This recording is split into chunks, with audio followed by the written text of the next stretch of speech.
नमस्कार बच्चों, आज का हमारा टॉपिक है जॉन लॉक।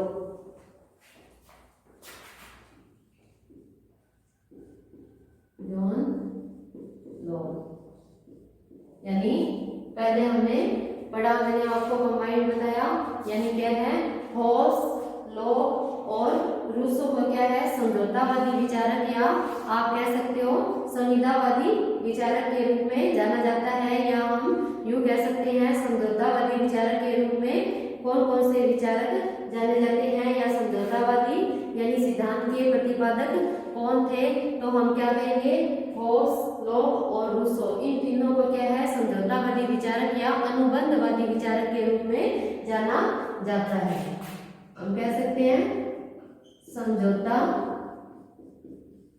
समझौतावादी विचारक,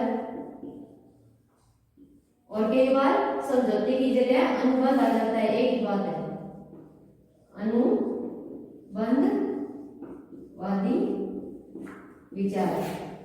तो क्या है यानी इसका भी अर्थ क्या होता है समझौता ही होता है, यानी क्या है इन्होंने भी क्या है लोग ने भी, जो कि एक पाश्चात्य विचारक है, इन्होंने क्या कहा कि समझौते द्वारा राज्य की उत्पत्ति का वर्णन किया है, यानी क्या है इन्होंने ये बताया कि समझौते द्वारा राज्य की उत्पत्ति होती है।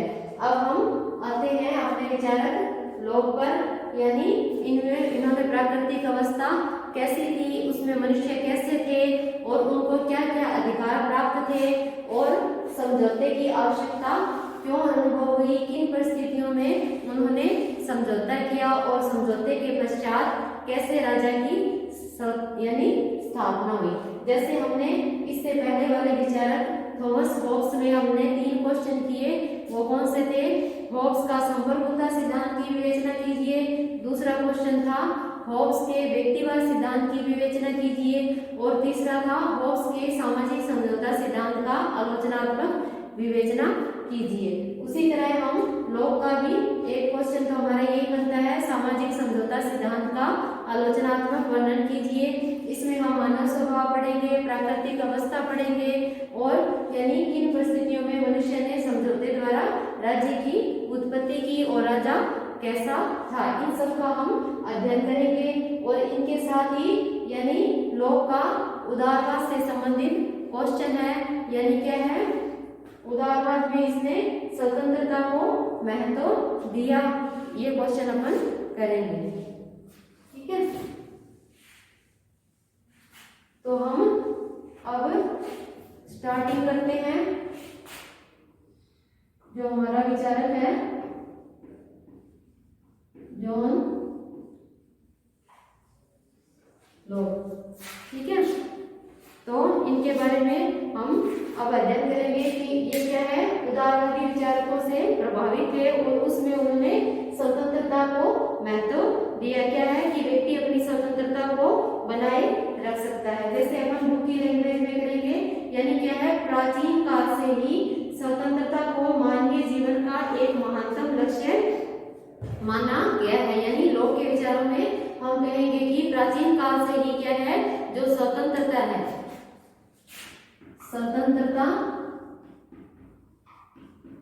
स्वतंत्रता को क्या है मानवीय जीवन का महत्तम लक्ष्य माना गया है, मानवीय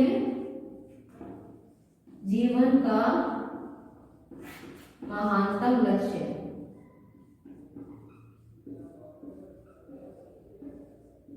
यानी लोग ने क्या है अपने यानी विचारों में क्या है स्वतंत्रता को महत्व दिया, और उन्होंने क्या कहा कि प्राचीन काल से ही स्वतंत्रता को यानी मानव जीवन का महत्तम लक्ष्य, यानी क्या है स्वतंत्रता को मानव जीवन के लिए अति आवश्यक माना, और स्वतंत्रता को बनाए रखने के लिए ही उन्होंने उदारवाद के सिद्धांत के साथ सहमति व्यक्त की। यानी हम आगे करेंगे कि इसमें राजनीतिक विचार के केंद्र बिंदु का स्थान प्राप्त करने का श्रेय उदारवादी दर्शन को प्राप्त है। यानी क्या है स्वतंत्रता यानी महत्व प्राचीन काल से ही स्वतंत्रता का महत्व है, किंतु इसको राजनीति का केंद्रीय बिंदु बनाने का श्रेय यानी क्या है किसको है, यानी हम कहेंगे यानी राजनीति में प्रविष्ट कराने का इसका श्रेय किसको है उदारवाद को।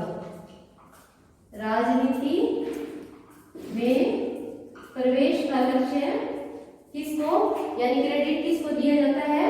उदारवाद को। तो जॉन लॉक में हम उदारवाद से संबंधित क्वेश्चन करेंगे। जैसे थॉमस होब्स में हमने क्या किया? संप्रभुता के सिद्धांत, यानी थॉमस होब्स ने संप्रभुता के सिद्धांत की विस्तृत रूप से विवेचना की। उसी प्रकार हम जॉन लॉक में उदारवाद और उसमें स्वतंत्रता के विचारों की विवेचना करेंगे। यानी क्या है? राजनीति में इसने अपना केंद्र बिंदु यानी स्वतंत्रता को बनाए रखने के लिए क्या है? उदारवाद की आत्मा कहा जाता है, क्योंकि उसने अपने देश में स्वतंत्रता को शासन का सर्वोच्च लक्ष्य माना है। यानी क्या है? उदारवाद और स्वतंत्रता को बनाए रखने के लिए यानी राजनीति में प्रवेश के लिए उसने उदारवादी दर्शन को अपनाया। और इसके साथ ही उसने कहा कि उदारवाद क्या है? स्वतंत्रता की यानी आत्मा है। और इसके साथ ही उन्होंने कहा कि अपने स्वतंत्रता को सर्वोच्च लक्ष्य प्रदान किया है। यानी क्या है?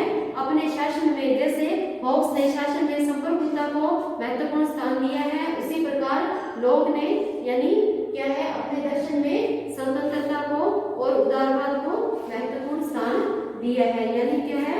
उदारवाद को सर्वोच्च लक्ष्य माना है। सर्वोच्च लक्ष्य किसको? स्वतंत्रता।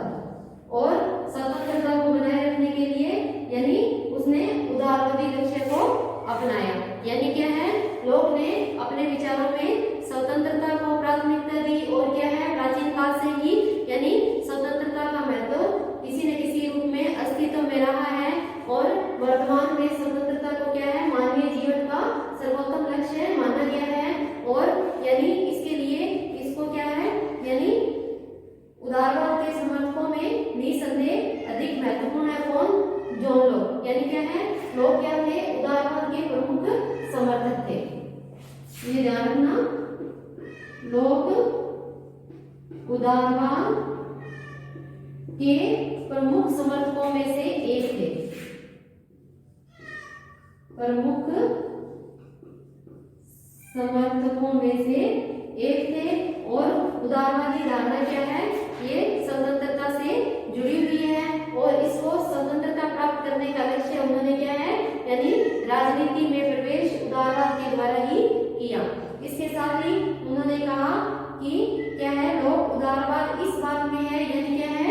अब हम करेंगे कि जॉन लॉक जो हमारा पाश्चात्य विचारक है, वेस्टर्न थिंकर है, उसमें उदारवादी यानी विचारधारा के क्या तथ्य हमारे सामने उभर कर आते हैं। वो है कि लोग उदारवाद इस बात में है कि वह शासन को व्यक्तिगत स्वतंत्रता की प्राप्ति का साधन मानता है। यानी क्या है? लोग जो उदारवाद है, उदारवादी विचारधारा का लोग समर्थक क्यों हुआ? आप ये ध्यान रखोगे, क्योंकि उदारवाद व्यक्ति की स्वतंत्रता को बनाए रखने में सहायक है। व्यक्ति की स्वतंत्रता को बनाए रखने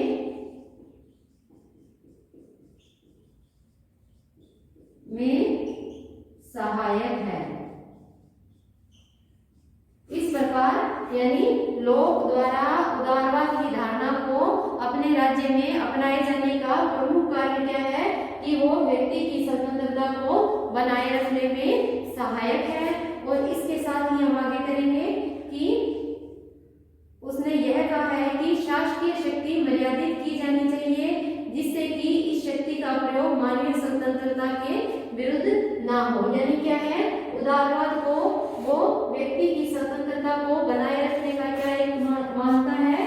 साधन। साध्य और साधन का मैंने आपको पिछले लेक्चर में क्लियर कर दिया था। यानी क्या है? उदारवाद व्यक्ति की स्वतंत्रता को प्राप्त करने के लिए एक साधन मात्र मानता है।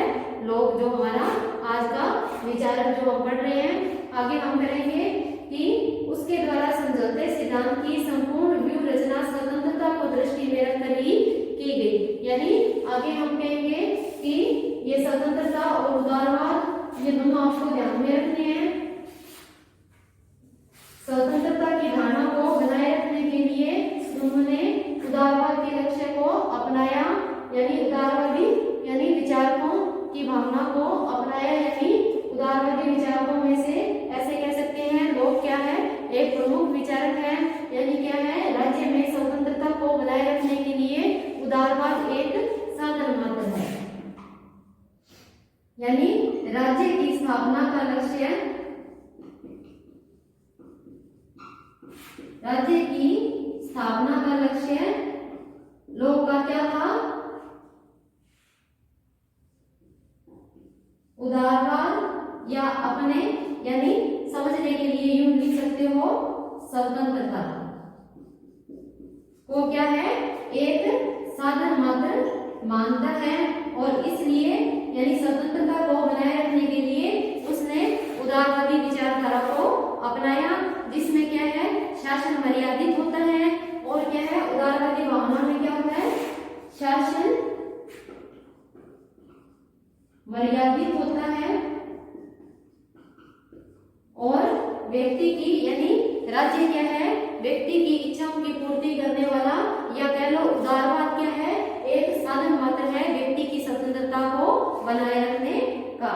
लोक की धारणा है कि प्राकृतिक अवस्था में व्यक्ति को कुछ प्राकृतिक अधिकार प्राप्त है, यानी उन्होंने कहा कि जब मनुष्य प्राकृतिक अवस्था में थे, मैंने आपको स्टार्टिंग में बताया कि हम यानी समझौता सिद्धांत द्वारा राज्य की उत्पत्ति के बाद क्या है, लोक करता है, इसमें क्या है, मानव स्वभाव कैसा था, प्राकृतिक अवस्था कैसी थी, उसमें हम पढ़ेंगे कि मनुष्य को क्या है, प्राकृतिक अधिकार प्राप्त थे, और राजनीतिक समाज की स्थापना के बाद भी पूर्णतया सुरक्षित है। यानी हम कह सकते हैं कि मनुष्य को प्राकृतिक अवस्था में भी कुछ अधिकार प्राप्त थे, और जो अनुबंध द्वारा राज्य की स्थापना के बाद भी सुरक्षित रखे जाएंगे। ये लाइन याद रखनी है कि मनुष्य को 3 प्राकृतिक अधिकार प्राप्त थे, जो कि क्या है, राज्य की उत्पत्ति के बाद भी क्या है, हम यहाँ लिख देते हैं, मेंशन कर देते हैं, यानी राज्य की उत्पत्ति के बाद भी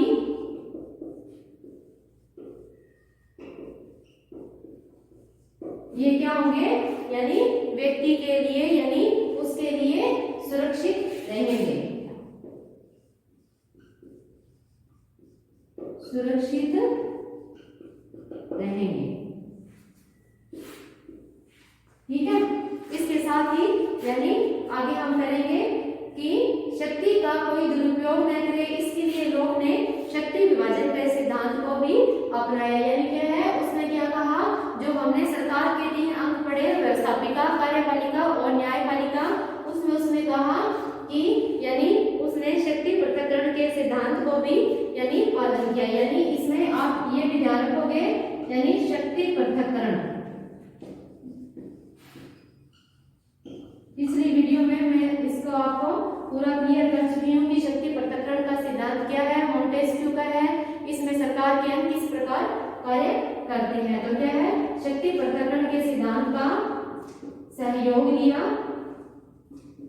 जिसमें क्या था कि यानी क्या है, शासन सत्ता को मर्यादित रखने के लिए, इसके लिए शासन सत्ता को मर्यादित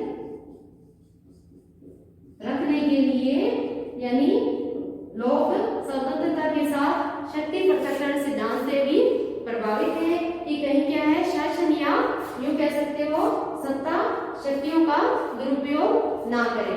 इसके साथ ही वह विधायिका और कार्यपालिका विभाग को बिल्कुल अलग अलग रखना चाहता है। यानी क्या है, शक्ति पृथक्करण सिद्धांत से प्रभावित होने के साथ ही यानी वो शक्ति पृथक्करण सिद्धांत का उन्होंने अपने यानी विचारों में क्यों सम्मिश्रण किया, क्योंकि वो क्या है, शासन सत्ता को मर्यादित रखना चाहते थे, उसको निरंकुश नहीं होने देना चाहते थे, इसलिए उन्होंने व्यवस्थापिका और कार्यपालिका विभाग को अलग रखने के का प्रयास किया। यानी इसमें उसने यानी क्या है, व्यवस्थापिका यानी संसद यानी कानून निर्मात्री संस्था व्यवस्थापिका और कार्यपालिका को यानी दोनों को अलग अलग रखने का प्रयास किया।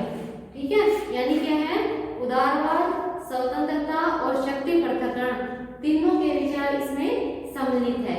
आगे क्योंकि उनका विचार था कि दोनों शक्तियों के एक ही स्थान पर केंद्रित होने से, क्योंकि उन्होंने कहा कि अगर हम शक्ति पृथक्करण के सिद्धांत को नहीं अपनाते, व्यवस्थापिका और कार्यपालिका को अलग अलग नहीं करते, तो हमारी क्या है जो स्वतंत्रता है वो क्या है, स्वतंत्रता खतरे में पड़ जाएगी, जो कि लोक के विचारों का प्रमुख आधारशिला है। इस प्रकार अब हम आगे करेंगे विलोप का समझौता सिद्धांत। ये हमने आज इतना अध्ययन कर लिया। वे जो लोग क्या थे, यानी समझौतावादी सिद्धांतों के प्रतिपादकों में से प्रमुख प्रतिपादक थे, यानी समझौता सिद्धांत को हम अनुबंधवादी सिद्धांत भी कह देते हैं। और इसके साथ ही यानी ये क्या थे, इन्होंने जो लोग ने समझौते द्वारा राज्य की उत्पत्ति की, यानी ये सिद्धांत किससे संबंधित है, समझौता सिद्धांत किससे संबंधित है, तीन विचारक हॉब्स, लॉक और रूसो ने समझौता सिद्धांत प्रस्तुत किया। और समझौता सिद्धांत क्या है, तो आप कहोगे राज्य की उत्पत्ति से संबंधित सिद्धांत है। और इसके साथ ही आप आगे यानी करोगे कि जॉन लॉक ने स्वतंत्रता को अपने विचारों में प्राथमिकता दी। उन्होंने क्या कहा कि व्यक्ति को यानी स्वतंत्रता होनी चाहिए, ये उसका क्या है प्राकृतिक अधिकार है। और स्वतंत्रता को बनाए रखने के लिए उन्होंने उदारवाद के सिद्धांत को अपनाया, जिसमें क्या है यानी राज्य क्या है व्यक्ति की स्वतंत्रता को बनाए रखने में सहयोग करेगा। इसके साथ ही लोग ने क्या है शक्ति पृथक्करण के सिद्धांत का भी यानी सहयोग लिया, यानी वो उससे प्रभावित थे। और उन्होंने क्या कहा कि शासन सत्ता मर्यादित रहे और अपनी शक्तियों का दुरुपयोग ना करे, इसलिए उन्होंने व्यवस्थापिका और कार्यपालिका दोनों विभागों को अलग अलग रखने का प्रयास किया, ताकि क्या है व्यक्ति की स्वतंत्रता बनी रह सके। ये तो हो गया हमारा इसका जॉन लॉक की स्टार्टिंग, यानी उनके क्या विचार थे। और अब हम करेंगे आगे लॉक का समझौता सिद्धांत का आलोचनात्मक विवेचन कीजिए। हमारा क्वेश्चन बनता है लॉक का समझौता सिद्धांत।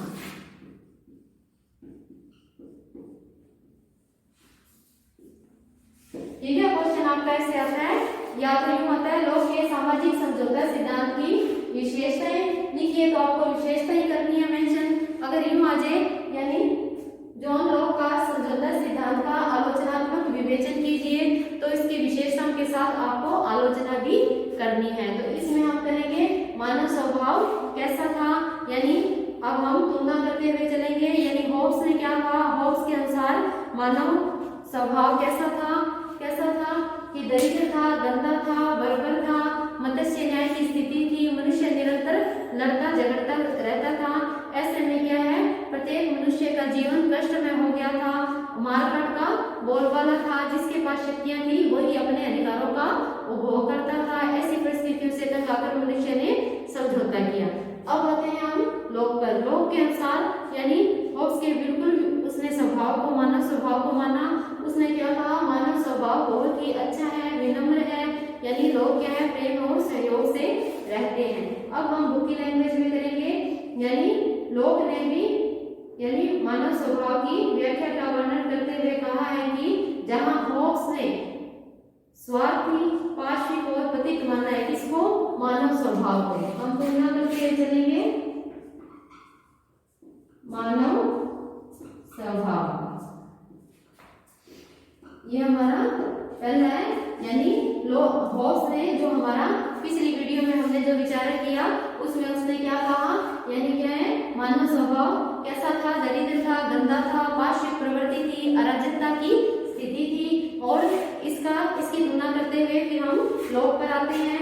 और यानी क्या है उसने क्या कहा कि उसके अनुसार मनुष्य स्वभाव से ही एक ऐसा सामाजिक प्राणी है जो पारस्परिक सहयोग, प्रेम, दया और सहानुभूति के आधार पर यानी अपना जीवन व्यतीत करते हैं। यानी इसमें क्या है प्रेम, दया, सहयोग और सहानुभूति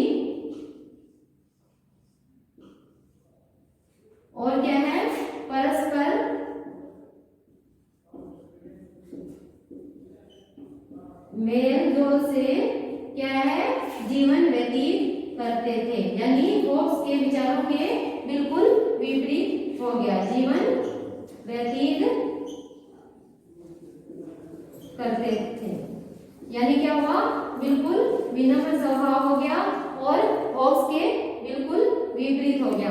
यानी ये तो था जॉन लॉक के अनुसार मानव स्वभाव कैसा था। अब हम दूसरा आएंगे, यानी उसकी प्राकृतिक अवस्था प्रत्येक के साथ संघर्ष की अवस्था न होकर क्या होती, यानी हम इसका दूसरा ऑप्शन देंगे, यानी प्राकृतिक अवस्था में मनुष्य क्या था, यानी प्रत्येक होब्स के अनुसार तो क्या था, प्रत्येक व्यक्ति संघर्ष की स्थिति में रहता था। लेकिन क्या है, लॉक के अनुसार मनुष्य सहयोग, सहानुभूति, प्रेम, दया, सहयोग और क्या है, मिलजुल कर रहते थे। यानी एक दूसरे के साथ संबंध बनाए रखते हुए अपना जीवन व्यतीत करते थे। यानी बिल्कुल उल्टा हो गया। होब्स के अनुसार तो पाशवी प्रवृत्ति थी और लॉक के अनुसार मानव स्वभाव क्या है, उसने क्या बताया, बहुत ही अच्छा प्रेम, दया, सहयोग, सहानुभूति और परस्पर मिलजुल कर लोग जीवन व्यतीत करते थे। अगला हमारा आएगा, यानी प्राकृतिक अवस्था कैसी थी। पॉइंट वाइज वही चलेंगे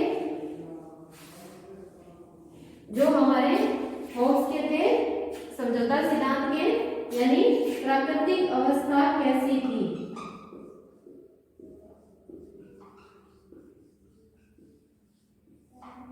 प्राकृतिक अवस्था यानी हमने पहले ही अध्ययन किया कि लोग क्या है, स्वतंत्रता के समर्थक थे, मनुष्य की स्वतंत्रता को बनाए रखना चाहते थे, शासन की सत्ता को मर्यादित रखना चाहते थे और प्राकृतिक यानी अवस्था में मनुष्य को 3 प्राकृतिक अधिकार प्राप्त थे, जीवन का अधिकार, स्वतंत्रता का अधिकार और संपत्ति का अधिकार। ये हम आगे अध्ययन करेंगे। सेम ही जो मैंने आपको बताया है, लोग की प्राकृतिक अवस्था की विशेषता है कि व्यक्ति को अधिकार प्राप्त है और उसे व्यवस्था भी। लेकिन लोग के अनुसार प्राकृतिक अवस्था में मनुष्य को प्राकृतिक अधिकार प्राप्त थे।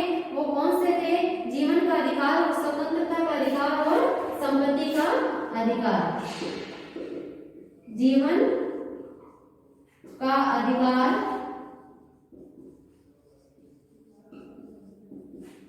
स्वतंत्रता का अधिकार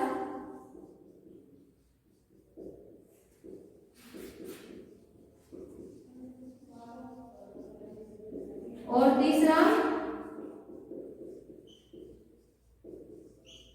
संपत्ति का अधिकार। यानी क्या है, ये तीनों चीजें आप ध्यान में रखोगे कि मनुष्य को प्राकृतिक अवस्था में 3 अधिकार प्राप्त है, जीवन का अधिकार, स्वतंत्रता का अधिकार और अपनी संपत्ति रखने का अधिकार। इसके साथ ही हम आगे करेंगे, प्राकृतिक अवस्था में संपत्ति की सृष्टि ईश्वर प्रदत्त वस्तुओं के सम्मिश्रण से हुई है। यानी क्या है, उन्होंने क्या कहा, संपत्ति के अधिकार को प्रकृति प्रदत्त बताया है और उन्होंने क्या कहा कि उन्होंने एग्जाम्पल दिया इसमें, यानी पेड़ पर, यानी क्या है, पेड़ पर फल लगे हुए हैं, यानी वो फल प्रकृति प्रदत्त है और सबके समान रूप से है, पर फल तोड़ने के बाद जो परिश्रम है वो उस व्यक्ति का है। जैसे हम करेंगे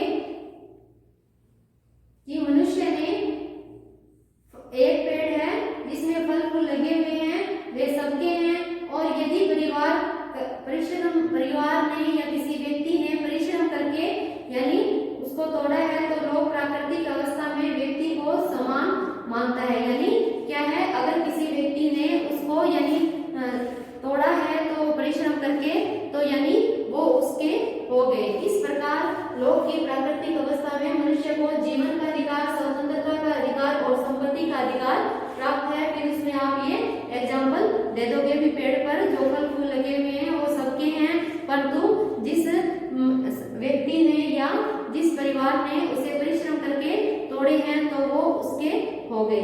आगे हम करेंगे, यानी क्या है, लोक के अनुसार प्राकृतिक अवस्था में भी क्या है, विवेक द्वारा स्थापित व्यवस्था थी और विवेक को काम में लाने वाली संपूर्ण मानवता को ही सिखाता है। यानी क्या है, इसने प्राकृतिक अवस्था में क्या है, विवेक को भी प्राथमिकता दी। यानी क्या है, मनुष्य अपनी विवेक बुद्धि के अनुसार कोई भी निर्णय कर सकता है। तो आज हमने किया लोक के अनुसार, यानी इसकी स्टार्टिंग पढ़ी में लोग विचारक, उसके विचार कौन कौन से हैं, उन्होंने स्वतंत्रता को प्राथमिकता दी, उदारवाद को प्राथमिकता इत्यादि शासन को मर्यादित रखने का प्रयास किया और मानव स्वभाव को क्या है प्रेम, दया, सहयोग और क्या है परस्पर मिलजुल कर रहने वाला व्यक्ति बताया। और क्या है राज्य को यानी व्यक्ति की स्वतंत्रता को बनाए रखने में यानी उसने यानी क्या कहा कि व्यक्ति की स्वतंत्रता को बनाए रखने के लिए आवश्यक है और साथ ही उसने शक्ति पृथक्करण सिद्धांत का भी समर्थन किया जिसमें क्या है व्यवस्थापिका विभाग कार्यपालिका विभाग से पृथक रहेगा ताकि क्या है शासन सत्ता मर्यादित रहे और क्या है व्यक्ति को यानी उसकी स्वतंत्रता बनाए रख सके। उसके बाद हमने यानी यानी मानव स्वभाव में पढ़ा कि लोग क्या है प्रेम, दया, सहयोग और सहानुभूति से रहते हैं। और उसके बाद हमने प्राकृतिक अवस्था पढ़ी। प्राकृतिक अवस्था में मनुष्य को कौन कौन से अधिकार थे यानी प्रकृति प्रदत्त जीवन का अधिकार, स्वतंत्रता का अधिकार और संपत्ति का अधिकार। इसके साथ ही मनुष्य अपने विवेक बुद्धि का भी प्रयोग कर सकता है। आगे नेक्स्ट लेक्चर में हम करेंगे मानव स्वभाव प्राकृतिक अवस्था यानी इतनी अच्छी कि मनुष्य को अधिकार प्राप्त थे, मनुष्य परस्पर दया, सहयोग, प्रेम और सहानुभूति से रहते थे, फिर भी समझौते की आवश्यकता क्यों अनुभव हुई ये हम नेक्स्ट वीडियो में करेंगे। आज के लिए बस इतना ही, धन्यवाद।